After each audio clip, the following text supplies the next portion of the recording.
যিসকল মহান মনীষীৰ অশেষ কষ্ট ত্যাগ সাধনা আৰু বলিদানৰ জৰিয়তে ভাৰতক 100 বছৰীয়া ব্ৰিটিছৰ পৰাধীনতাৰ পৰা মুক্ত কৰি স্বাধীনতা আনিবলৈ সক্ষম হৈছিল।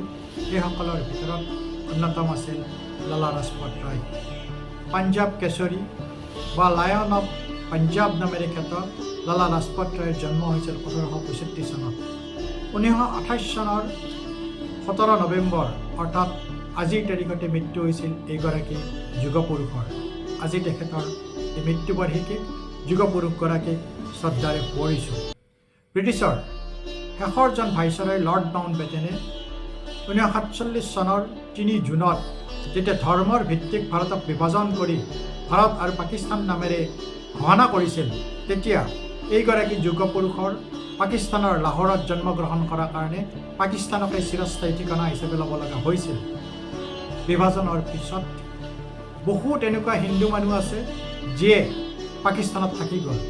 বহুত এনেকুৱা মুছলমান আছে যিয়ে ভাৰতৰ পৰা গৈ পাকিস্তানকে নিজৰ দেশ বুলি আঁকোৱালি লৈছিল, কিন্তু সেইসকল ব্যক্তিক আজিও পাকিস্তানক দ্বিতীয় শ্ৰেণীৰ নাগৰিক হিচাপে গণ্য কৰি আহিছে। গতিকে সেইসকল হিন্দু যিয়ে পাকিস্তানত থাকি গ'ল, সেইসকল মুছলমান যিয়ে ভাৰতৰ পৰা পাকিস্তানলৈকে গুচি গৈছিল, সেইসকল লোকক যাতে সম্পূৰ্ণৰূপে ৰাজনৈতিক, অৰ্থনৈতিক আৰু সামাজিক অধিকাৰ দি প্ৰথম শ্ৰেণীৰ নাগৰিক হিচাপে গণ্য কৰি অহা হয়, তাৰ বাবে প্ৰত্যেক বছৰে ভাৰতে 14 আগষ্টক কলা দিৱস হিচাপে পালন কৰি আহিছে। আজি এইগৰাকী যুগপুৰুষ লালা লাজপত ৰায়ৰ বাৰ্ষিকীক আমি তেখেতক শ্ৰদ্ধাৰে সোঁৱৰিছোঁ।